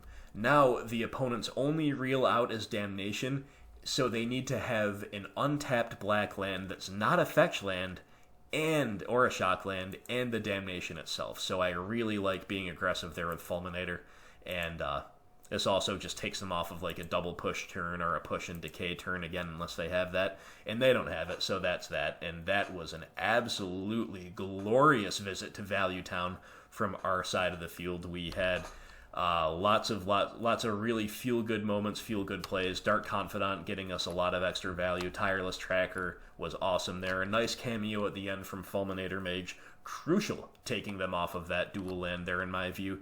And it was nice. Field of Ruin was actually pretty big, hitting their early Treetop Villages a couple different times across this match. But I would say the all-star here, as she has been for most of the league so far, is Liliana of the Veil. Just the edicting, the taking up, the taking back down again. Liliana, what more can you say? Sometimes the oldies really are the goodies, and Liliana of the Veil is still a 4 of in my deck for a very good reason. So always nice to see a fellow rocker out there casting Thoughtseizes, playing Tarmogoyfs. Good games well played, Lupin88, and best of luck to you in the future. Hope you're all enjoying this, my friends, and we are 2-1 in the league. We will move on to round 4. Round 4, my friends, and this is a pretty solid hand. Of course, we like to see all of the 1 mana discard we can. We don't have that in a blind match, but otherwise this is a nice one. It's a nice one. It's always nice to see Nurturing Peatland when you do have a 4-lander, or if you keep a 5-lander as well. But yeah, this card, once or twice right out of the gates, it kind of was really bad. We kept having to use it. One of the matches against Burn, we still got there, but it was terrible. And then there was that notorious match against Eldrazi Tron where I just kept a 2-lander with both Peatlands and never drew a 3rd land, and just did so much damage that we lost. But this has actually been a very nicely performing card overall. I just thought I'd mention it, kind of in a low-key way. You know, you don't often notice it that much, but it is definitely a nice consistency tool for the deck. I don't really have any plans to go above 2 copies, but it's been nice. So the opponent has taken a pretty heavy maul all the way down to 5 and has let on Breeding Pool, so I'm, Breeding Pool, especially the heavy mulligan, I'm suspicious for either Infect or Neobrand, and we draw Tarmogoyf. No matter which of those decks it is in this situation, it's definitely time for the Bobby. So Dark Confidant pass, Botanical Sanctum from the opponent. Alright, so still no threat and no Yawgmoth Nexus. This is probably Neobrand. We flip a Liliana of the Veil with Bob, and then we draw another. So, very, very good card in the matchup. Here comes the clock. Bobby hits you for 2. And then let's go on the Liliana plan. Liliana will resolve. So, clearly ticking up, and interesting decision what to pitch. So, because she did resolve, it's actually kind of free to pitch the other Liliana, but just in case something goes wrong, or just in case we really, getting to alt is all fine and well, but there might actually be an argument for a better line being, next turn we tick up, pitch something, and then play another Liliana and tick up, because against Neobrand, or even against Infect, they're not only kind of a combo deck, but a critical mass of cards deck. So, do we pitch the duplicate Lily? Do we pitch a Tarmogoyf because it's redundant and because it's weak right now? You could do either of those things, but I actually chose to pitch Maelstrom Pulse. It's pretty dead in the Neobrand matchup. It can kill Griselbrand if they somehow resolve him and don't kill you with the combo, or it can kill an Allosaurus Rider, but we have the Edict for that if we really need to, so we'll just pitch the Pulse, get a Gemstone Mine out of their hand, so the opponent is flooded. Waterlogged Grove, and back to us. Confidant is going to flip Fatal Push, which is a dead card against Neobrand, but Thoughtseize is a very, very live one, so we'll begin with the Thoughtseize.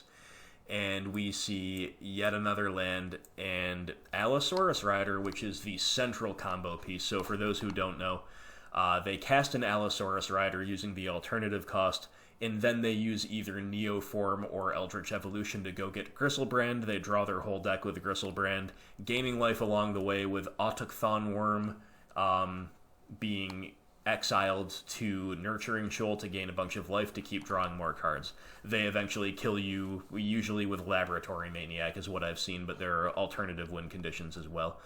Summoner's Pact is generally used to go get Allosaurus Rider when they lack it, so we'll take away the Rider there, leaving them with a pretty poor hand and one that's getting further ripped apart by Liliana. Pretty happy to pitch that Fatal Push. And they lose an island. Now here we could go Liliana again like I identified last turn, but now Tarmogoyf is a good enough clock that I would rather play the Goyf this turn and then maybe consider the double Liliana activation next turn. But in any case, opponent will crack a Waterlogged Grove looking for more action. We'll hit them with the Bob, we'll pass to them.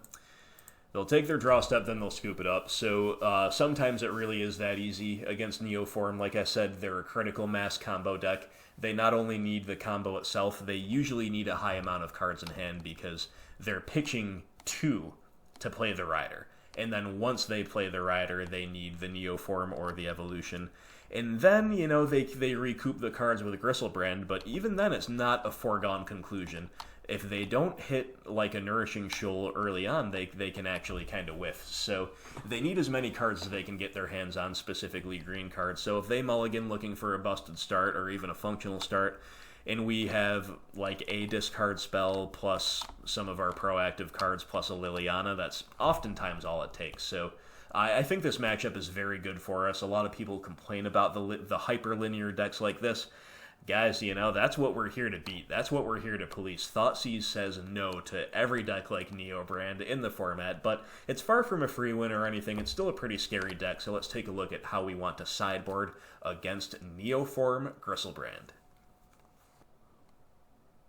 Okay, so we actually, with this particular 75, don't have that much to bring in against Neobrand, and like I said, I think our matchup is inherently good, so that's probably fine. Collective Brutality, amazing card. All hand disruption is good. This is just more hand disruption. Surgical Extraction, the deck is quite vulnerable to surgical on a few key targets, so these three for sure. And then I don't actually really advise bringing in Fulminator Mage, like, aggressively, but it might be better than some bad stuff at least, so none of the rest of our sideboard really does much of anything, so let's see how much we're inclined to lean on Fulminator. These are the cards that are all kind of bad in the matchup, are underwhelming. So Abrupt Decay and Fatal Push do almost nothing. They kill, like, Wild Cantor if it's hard cast and not immediately used for mana or something like that. Technically, Abrupt Decay can blow out Laboratory Maniac. That's actually a very good line against Ad Nauseam. So you let them resolve the Labman, you let them activate the ability or cast the spell to draw a card with no cards in their library. In response, you decay the Labman and they just lose instead of winning. The reason I still think it's bad against Neoform is that they are not like Ad Nauseam, where they're very consistent at developing their combo and developing their mana, but it usually happens more around turn 4 or 5. This deck is extremely fragile to disruption. We have to tap out every turn to clock them as much as possible, and if they are comboing off, it's usually when we can do nothing about it, and we're definitely not just going to hold up Abrupt Decay for the whole game, right? So, just wanted to mention that distinction, and Fatal Push, again, doesn't really do anything at all. So, these 5 all come out. And then, Scooz is mostly a Grizzly Bear, Tireless Tracker, very slow. Maelstrom Pulse does very little, except, as I said in Game 1, it can kill a Gristlebrand that somehow fails to combo off, or an Allosaurus Rider they just play for value to try to block Weenies or to pressure Liliana. So these cards could all come out if you have more to bring in. Like, if you have Grafdigger's Cage, if you have Duress, if you have, other cards like that, sure. You can pull from some number of these cards, but we don't, so we're just playing 2 Fulminator, and then is the 3rd Fulminator better than any of these cards? Yeah, it's probably better than the 3rd Scavenging Ooze. We saw the opponent was pretty flooded last game, but they could also have just as easily mulliganed to a 5 and gotten stuck on 1 land, and that's when Fulminator can really just put the nail in the coffin. So, marginal decision, but I would sideboard with a 75, something like this. Game 2, on the draw, our opponent will mulligan. Our hand is great. It's a double Inquisition and a Collective Brutality hand, and we have some threats. They're not our best threats, but they're threats. This hand is absolute fire. Definite keep. Opponent will keep 6 and go Gemstone Mine Pass. Not usually the land they want to be playing on turn 1, but we draw Hissing Quagmire. Sure, that's okay. We are very clearly just going Fetch, Shock, Inquisition U, though. And we get absolutely blown out by the M20 tech. Veil of Summer. I did cover this in my M20 spoiler review. This card is potentially cute as a sideboard tech and for the right type of meta in our deck. But really, it's good to protect these green combo decks against interaction. This just absolutely blows us out. Counters our Inquisition and cantrips, all for the low price of 1 mana. So that just unmulliganed the opponent. Veil of Summer, OP. Very good in Gristlebrand against us. Very potentially good in Infect as well, and maybe some other decks. I've seen it in Titan Shift, so definitely one to watch out for sure. The opponent goes Waterlog Grove and Pass. I think we still have to Inquisition again. Either that or Collective Brutality. Either way, we are... Maybe, we just have to risk getting blown out by Veil of Summer yet again. Fortunately, they only have the 1. And they don't have another land. So, what do we think about their hand? They've got Life Goes On. Gaining life? Sure, that's a way to extend the game, I suppose, but I don't think I really care about that. They do, however, have Summoner's Pact to go get an Allosaurus Rider. They have all the green cards they could ever need. And you might think, if you don't know the deck that well, you might think, well, hey, they can't pay for the pact for a while. But if they draw a land next turn, or a Simian Spirit Guide, or a Wild Canter, some other way to ramp, they will just kill us this turn. They will cast They will pact for the Rider, they will cast the Rider, they will Evo into Griselbrand, they will most likely kill us this turn before they even need to pay for the pact. So, therefore, we are going to actually take the pact itself. It is the least redundant piece of their hand, and it is also just like the best take. Anyway, so we'll shock in, we'll play a Hexdrinker, get our clock on field, and pass to the opponent. Opponent did indeed rip that third land, so if we didn't take the pact, we would be most likely dead this turn. Back to us, we draw Collective Brutality, so more hand disruption is pretty fine with me, especially because we've got another Brutality in hand, so unless they combo off this next turn, we're going to get both evolutions out of their hand and leave them with very little. And that's a pretty good spot to be in. I don't think escalating is necessary right now. Hissing Quagmire probably represents more damage than the life drain over the course of a game anyway. So we'll just sink a level into Hexy and pass, forcing the opponent to top deck basically the combo right now. And wouldn't you know it, that's what they do. They top deck Allosaurus Rider for turn, so they pitch these 2 green cards. They have exactly Eldritch Evolution left in hand. And that's enough to go get the Griselbrand. Now they do have to hit with their first 7 cards, and sure enough they do. They hit with Nourishing Shoal and Autochthon Worm in the first 7 they draw, and then it's pretty deterministic from there. They get to just keep drawing, and then like I said, eventually they make a bunch of mana with the Simian Guides, they filter it with Monomorphose, they cast the Ladman, and then they activate Griselbrand to kill us. So I think we did everything correctly there. We had a really, really, really good disruptive hand. Veil of Summer was a crucial piece of the puzzle for the opponent.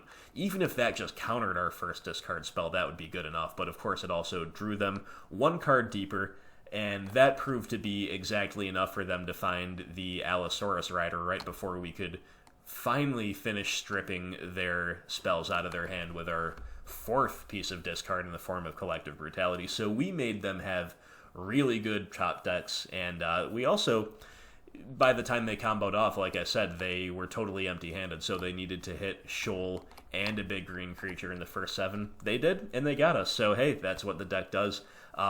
Interesting game, good game, and I think the majority of the time with our progression, we would absolutely bury them, but we didn't this time, and hey, well done to the opponent. Let's take a look at Game 3.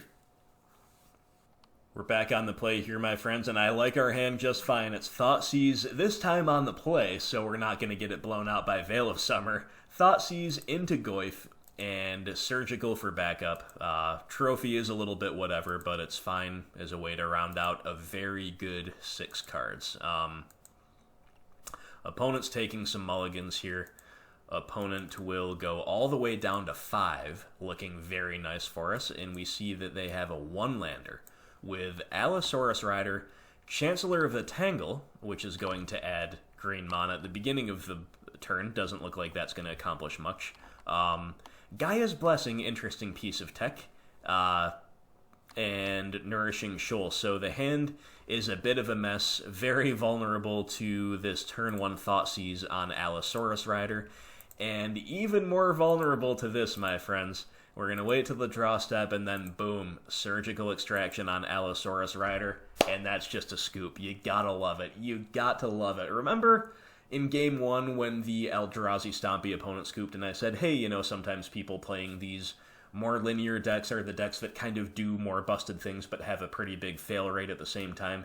They're not as inclined to grind it out. Well, here's your best example of that. They scoop on turn 1 to Thoughtseize into Extraction on the Allosaurus Rider. Now, granted, I don't even know if they can possibly come back from that. They can certainly expect not to, given the fact that we kept 7, and that was our turn 1 action after they mulled all the way to 5. So, don't you love it, my friends? Don't you love being the interactive deck, getting free wins like that? Keeping linearity in check, being the good guys of Modern? I know that I do. So, like I said, the Neo form matchup is pretty good.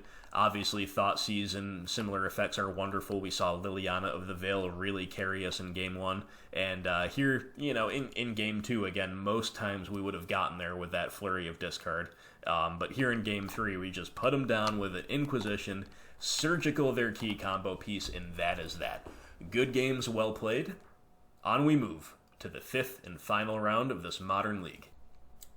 Winning the die roll here in round 5, my friends, and our hand is, it's pretty fine in a blind game 1. We would like to see the third land in some ways, but at the same time we do have a lot to like, and we hope we're, of course, in a matchup where these cards like Scavenging Ooze and Fatal Push, have text. It's going to be Hallowed Fountain, tapped and passed. So I'm not sure that that's actually the case yet, but the good news is we do draw our third land, and it is a black one. So it is Liliana. Liliana's on schedule, and I do like just going wide here. Early pressure, Hexdrinker into Scooze, pass the turn, and Replay Klein is finally getting a little sluggish here. There's always one match in every league where it's just kind of sluggish to replay, right? I don't know why that is, but so we'll abuse the next turn function. Apologies in advance if that skips us by anything, but I think the opponent just passed here. So it's Island.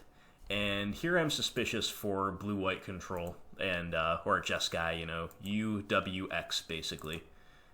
And we draw land. So, really interesting choice here. There's actually 2 very good options. Leveling up Hexdrinker to level 3 is a pretty good option because that probably forces them into pathing if they have it. And it's also just a very proactive thing to do. It's forcing them to get on the Wrath or Bust plan, most likely.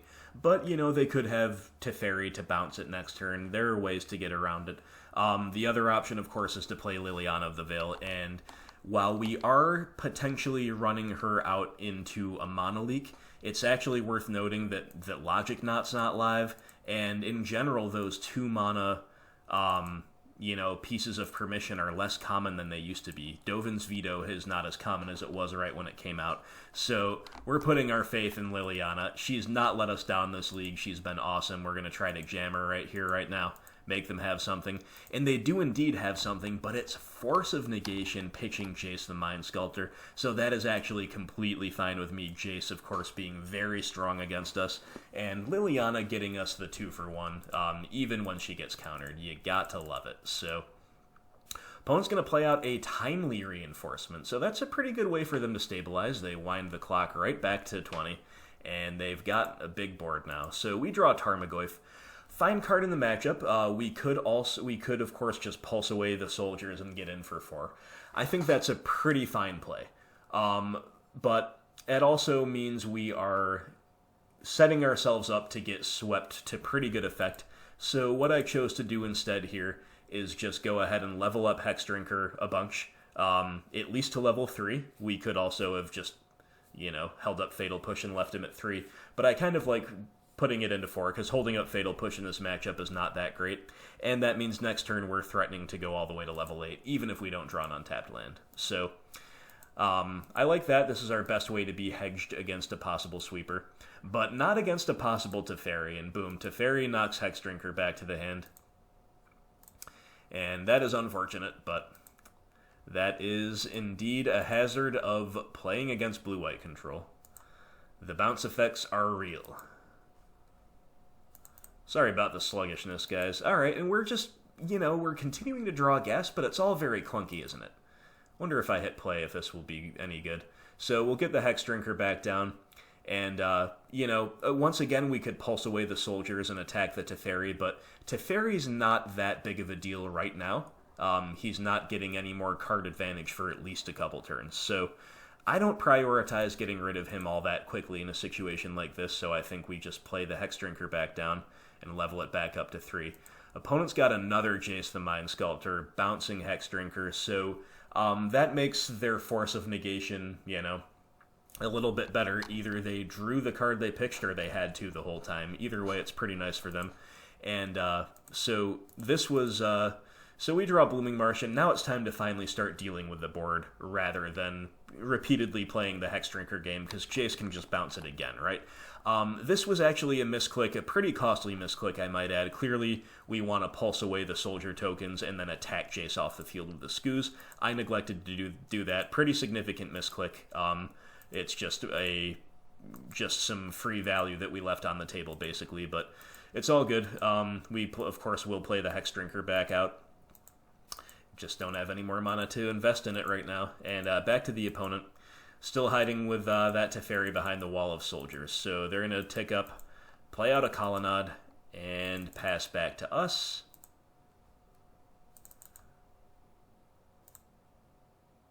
Alright, let's try to hit play again here. There we go. Okay, Field of Ruin.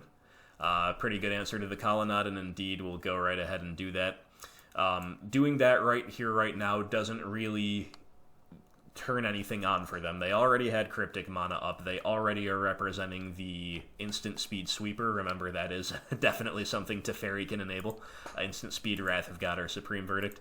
And it just allows us to have a nice mana efficient turn here. We put the Hexdrinker up to 3. And at this stage of the game, of course, Snapcaster Mage is definitely a concern, so it is nice to go ahead and leave an Ooze activation open when possible. Opponent's going to extract a Maelstrom Pulse. Kind of a strange time to do it, in my opinion. I mean, no reason not to wait until our draw step for that sorcery speed effect, unless they desperately just want information to inform their decision right now, which I guess they do. That's probably the case. So it's going to be Snapcaster Mage targeting Force of Negation, and this feels like a bait to me. So we're going to go ahead and let that resolve, and we cannot Fatal Push even if we wanted to because of the Teferi, so we just get our Hexdrinker gets mob blocked by all of these soldiers and the Snapcaster Mage, and I think we prefer to just leave the Use activation up. We don't care about that Force of Negation because we're not casting anything this turn anyway, right? We could main phase a Fatal Push, I guess, but yeah, no big deal. So back to the opponent. Teferi will tick up. And now we kind of need to deal with him, otherwise he's going to get card advantage and stick around. So, respecting other Snapcasters, which do seem a little bit likely right now, I chose not to activate Scooze, but they do only have one card left in hand as well, so it might be correct at some point to make them have something. We're going to go for a Fatal Push on that soldier. That'll resolve. So let's see if our Ooze can go after this Teferi. No blocks, so we're going to eat both of the creatures in the yard, and that's going to be enough to take Teferi down. So not every day that you're Scavenging Ooze eating creatures in the blue-white control matchup is a relevant thing to do. So interesting decision. Do we, don't we play into a sweeper? Obviously we're not going to just like dump out our entire hand here, but I think playing out a Tarmogoyf is pretty reasonable. We've got the Scooze to follow up and try to rebuild if they do have a sweeper effect, right? And we're still holding up a couple Scooze activations this way. Opponent's got another Teferi, very annoying, bouncing the Tarmogoyf. Playing out a land, still one unknown in hand, could just be another land, that's my best guess at the moment. So we'll fetch, because we don't want to get caught unable to respond to something with our fetch trigger on the stack. We'll, of course, shock to leave our basics in the deck, and we'll eat a card out of the graveyard. This case, Timely Reinforcements is probably the best one to eat. And we always leave one Ooze activation open when possible. So let's move to attacks. We're going to try to come across with the Ooze, getting rid of that Teferi if possible. Sure enough, there he goes. Verdant Catacombs is a pretty bad draw, but we'll just replay the Tarmogoyf back in the same position we were a turn ago. And it's over to the opponent. Playing yet another land out. They look like they're good and flooded to me. So, end step, we get to do a little bit of work on their graveyard. We want to eat all of their possible Snapcaster targets, but we're... and eating that land is pretty free, too, because we've got lands in our own graveyard. And even though Search for Azcanta is out of vogue, there's no real reason not to eat their land.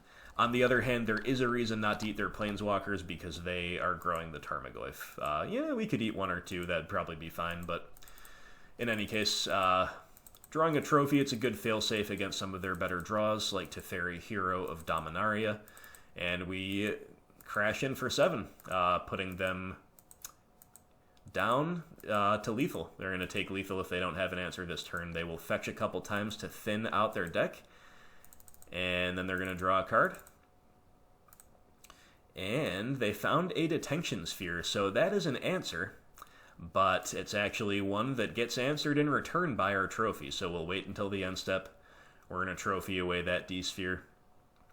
get our Skoos back, and they're just going to scoop to that, because they probably have yet another land in hand, and it is exactly lethal on board, even though the Oozes will have been demoted to a Grizzly Bear from his time in prison. Still exactly lethal, thanks to them fetching twice. So, I guess more than lethal, right? Because Goyf will be grown by the D-Sphere. Anyway, doesn't matter. It was lethal a few different ways, and that was that. So, you all may have seen my video a couple weeks ago. You may have seen me talking on various platforms, whether it be the Midrange Discord or the BG Rock Facebook group or other places on the YouTube comments here on YouTube. This is arguably one of the most common things I see people talking about. A lot of people are saying, what do you think about Grimflayer's idea to kind of punt the blue-white control matchup? Or I'm doing that, what about you? Or I don't understand that idea, or I don't really like that idea. So there's a lot of confusion out there, or a lot of interest out there in general around this idea of punting the blue-white control matchup. And again, by punting, I don't mean we're trying not to win the matchup. I mean, when we design our 75, we are not incorporating any anti-control technology at all in terms of how we construct the deck, because when we get there, it's usually on the back of our good old-fashioned core game plan of discard into value-based permanents and grinding them out and aggroing them out that way, or at least keeping pace with card advantage while we aggro them out, I guess is a better way to put it. And my opinion is that the sideboard technology that's good against blue-white control is so narrow that it does almost nothing against the rest of Modern, and it's also not even that good against blue-white control, so the return on investment is too low. I'd rather tech for other matchups that you get more mileage out of each slot, basically. But in any case, let's take a look at the sideboard to see exactly what I'm talking about, and exactly what to do when we don't have any dedicated anti-control tech in the 75. Okay, so against blue-white control, when we don't have things like Choke and Thrun to bring in, what do we do? Well, Fulminator Mage is absolutely incredible in the matchup. Hitting colonnades, generally disrupting their mana, is very nice and allows you to put a lot of pressure on the board without overextending into a sweeper, because if they sweep you, you can sack the Fulminator in response, and it keeps you more even on value. More hand disruption is always welcome. Collective Brutality is good. Vraska Golgari Queen is nice, especially against the newer blue-white control lists with a lot of 3-drop permanents to kill, like D-Sphere, Vendilion Click, the 3-mana Planeswalkers. There's ample opportunity for her to shine, whether ticking up or ticking down. Ditto for Liliana, the Last Hope. And then Nihil Spellbomb is a card that you don't necessarily need to play both of, but it's pretty good in the matchup. Obviously, good value against Snapcaster Mage. So these 6 for sure, and then the Spellbombs maybe depend on what comes out. So what does come out? Well, 4 Fatal Push is a pretty free out. Urborg, Tomb of Yawgmoth, it could be either that or a Blooming Marsh. I do think we cut a non-basic land here. I don't know necessarily which one is correct. I defaulted to leaving in the Marsh just because we're on a Hexdrinker. If I wasn't playing Hexdrinker, I think I would actually shave a Marsh, leave in Urborg. And so I chose to be a little bit hedged here. Big surprise, right? And we're going to move away from 2 copies of Skoos. I think leaving in 2 is fine. You don't have to go all the way down to 1, but with our list, I like playing 1 Spellbomb, 1 Skoos, rather than 2 of one or 2 of the other. I think that's the best split. And if you wanted the second Spellbomb, there's not really that much room for it, and this is what I mean about, do we really need anti-control tech? Because even though the matchup's not necessarily good, playing a Choke or a Thrun doesn't make it that much better, and we already have, no other bad cards to cut. Maybe you could cut Unearth because it's the most reactive, but man, just as a one-of that cycles in this long, grindy matchup, that as a floor is completely fine, and buying back, a tracker that's been countered or something is absolutely backbreaking a lot of the time, so I think you should leave in the 1 Unearth. And I'm pretty happy to be hedged like this. But yes, if you did want to play the second Nihil Spellbomb, there's a variety of things you could cut. Maybe you move away from an Unearth. Maybe you don't need Abrupt Decay so much if you already have the Vraska. A good card in the matchup, better than it used to be, but still does whiff on some things. So, you could go a couple different directions. But my personal preference would be to sideboard just like this. We are on the draw against blue-white control, and our opponent will keep 7, as will we. Our hand is pretty great. We've got early pressure and good interaction. What more do you want in this matchup, I ask you? What more do you want? Maybe a replay client that isn't being sluggish. That's what more I want. But anyway, we draw Nurturing Peatland. It's a pretty good draw. We'll just get our Hexdrinker down, though. That's the clear play here, in my opinion. So, number 1, it lets us pressure early. Number 2, they have almost no removal that makes sense to use on this early. You know, if they have to path it, that's pretty great for us. Number 3, it does let us have a turn 2 Inquisition, which can clear the way for a premier 3-drop like Liliana or Fulminator.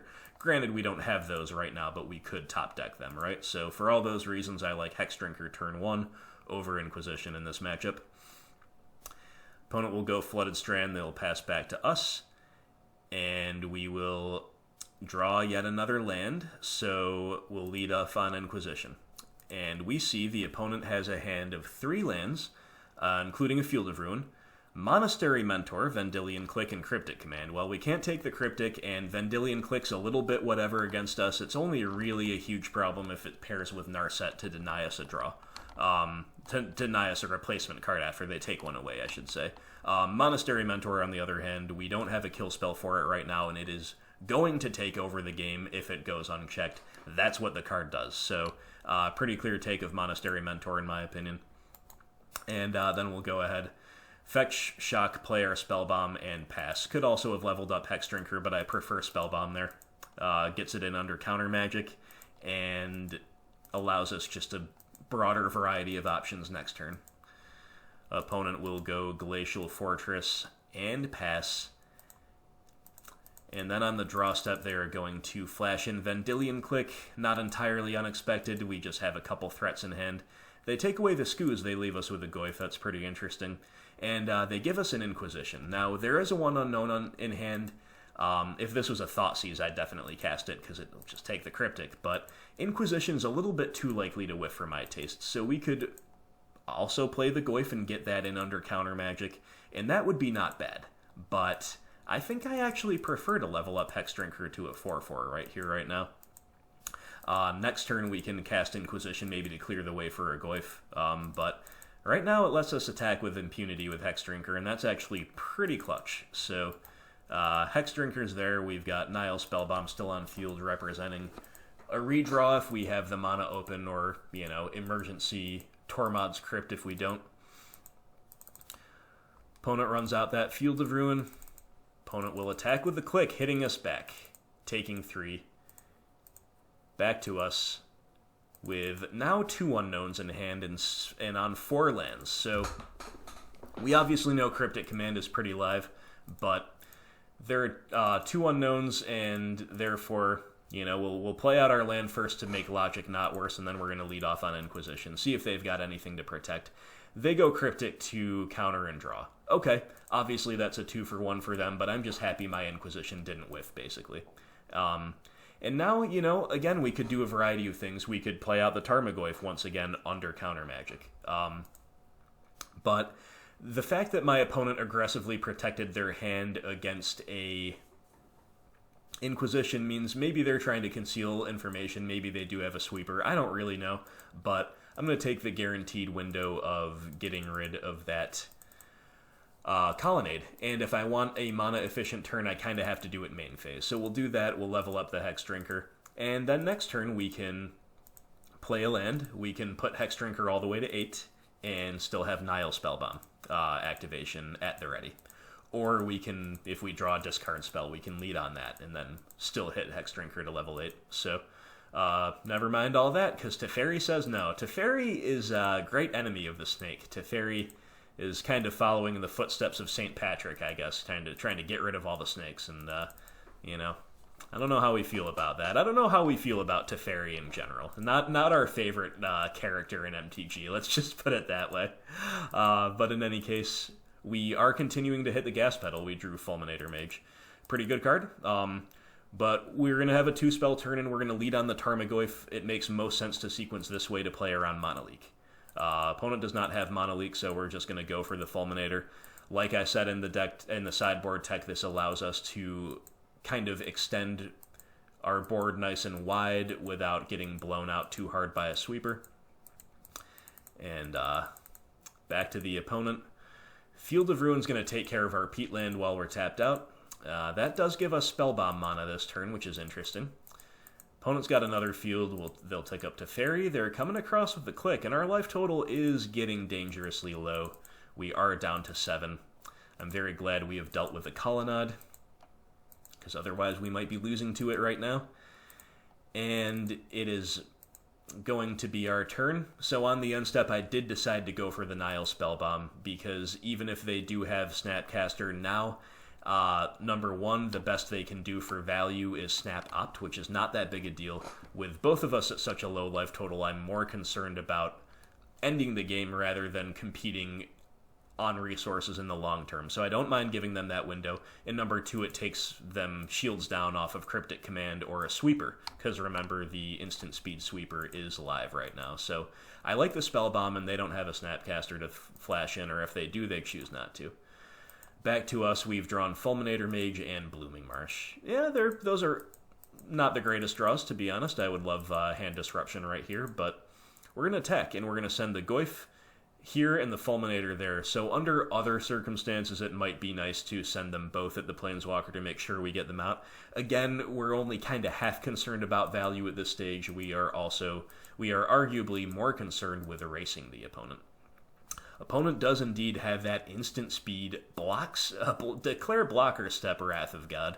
That's kind of cool, I'm not going to lie. But anyway, we get the Fulminator value, we tag their Field of Ruin.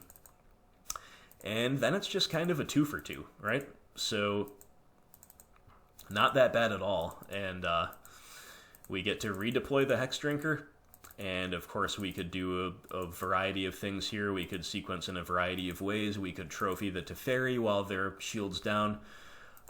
We could play Hexdrinker, put a level or two on, and then go Fulminator. But I chose to lean really heavily into the Hexdrinker. We'll see how it goes, but protection from instants at this stage of the game is pretty significant. So, opponent's going to fetch, play a Narset, Parter Reveal. She's going to take down and find a Mana Leak. So, opponent does not have Cryptic at the ready, and now is our time to try to force some action through.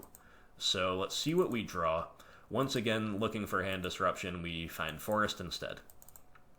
Not the best, but could come in handy. We'll play it out first for all the usual reasons, playing around, Mana Leaks and Logic Knots. We know they have the Mana Leak, they're going to cast it. They're going to force us to make our turn less efficient.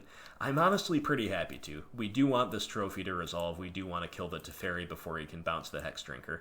And that's what happens. So we ramp them, that's not great, but we did, 2-for-1 them if we're not counting the land, so that's cool. And then we're going to try to get the Narset off the field, and with Hexdrinker having pro instants, yeah, that's exactly what happens. So, opponent's got 2 cards in hand. We could bluff with this open mana, but I'd rather just pump it into the Hexdrinker. They now have to basically have Sweeper or Bust, or another bounce effect from a Planeswalker like Jace or Teferi. Something like Blessed Alliance could get us too, but their outs to Hexdrinker are getting fewer and further between. And now we're going to try to put them all the way up to level 8.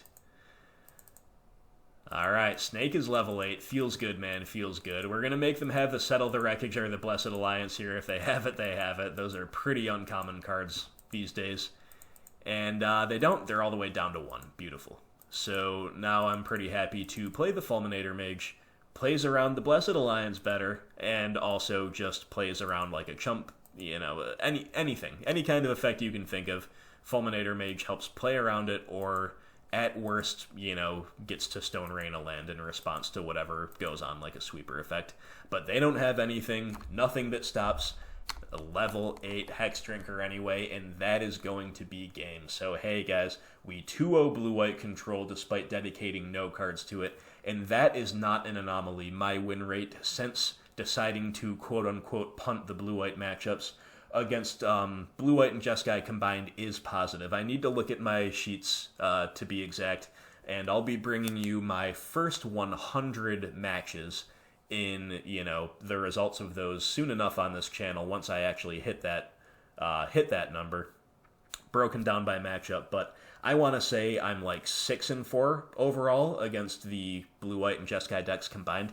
It's not like a killer record or anything, but hey, this is supposed to be one of our worst matchups. So not only am I going positive overall against a bad matchup, I'm not even dedicating a single card specifically to the matchup, nor are borderline cards being decided upon because of their utility against control. Like Fulminator Mage is just in the deck, even though, regardless of whether control is top tier or not in the meta at all.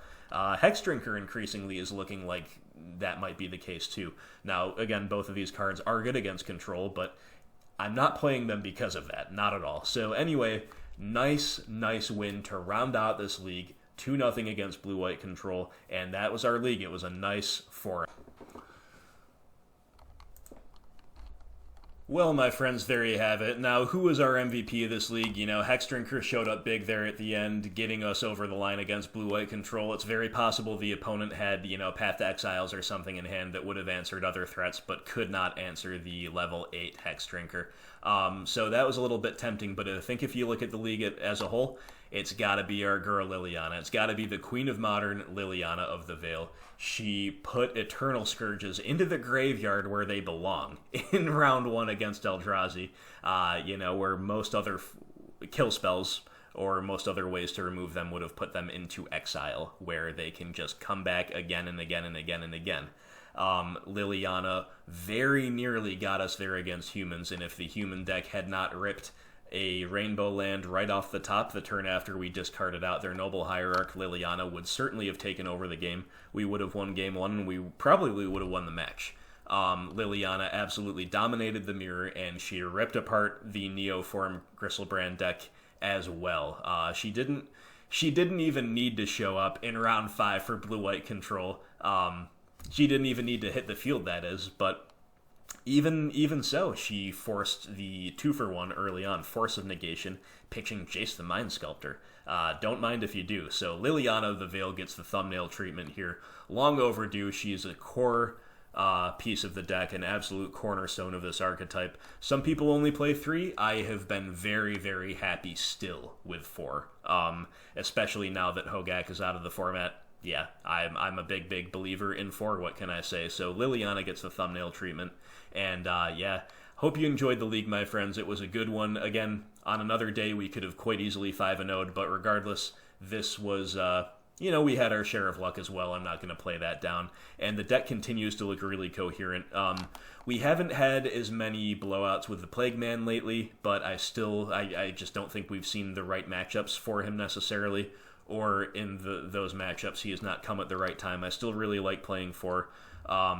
Collector Ouphe is another of the new Horizons creatures who has just not been coming in much at all. I think, and I'm actually fine with that, because this is kind of like some unused power in our archetype right now. I still like playing 1. It's still a totally free inclusion. It's good in a lot of matchups. But if Tron takes over the meta, if like Hardened Scales and Affinity or like an Artifact Prison deck have a massive resurgence, we haven't even really needed to lean heavily on the Ouphe yet. And if and when that day comes, the Ouphe will be ready. You can tell he's chilling in his cave. He's ready. He's ready to brawl, right? He's ready to steal some more toys. So even though this feels almost like a wasted slot right now, I still think playing 1 is totally fine. And, again, if we need more, we've got more. We've got the ability to bring more in. But our value-based planeswalkers are looking really good right now. Surgical is looking really good. I've had a lot of really feel-good moments with Surgical. The core stuff of Goyf and Bob continues to be great. Hexdrinker continues to earn a spot. 7-mana discard continues to be very, very good. And, of course, as mentioned already, Liliana of the Veil gets the MVP this time out. So thank you so much for watching, my friends. I hope you enjoyed it. As always, I encourage feedback. Any thoughts on sideboarding, specifically round 1? I'm not 1000% sure that's how we want to be kitted out, so you'll have to let me know if you have any opinions running contrary to mine or data running contrary to mine. Let me know what you thought about various lines we took, and let me know in general what you're thinking about the channel. Our growth continues at a very, very strong and steady rate, so thank you to everybody making that possible. First and foremost, thank you to the Patreons, but everyone subscribed to the YouTube channel, thank you so much, and even the viewers, you know? Every view is a help to me and a help to the green-black archetype as a whole, so thanks to everybody watching, and stay tuned to the channel. I think next up, very soon anyway, we are going to play Sultai Snow for a donation league on this channel, and of course we're always got more rock content coming your way. Thanks again for watching, and I will talk to you soon. Hope you all have a wonderful, wonderful day.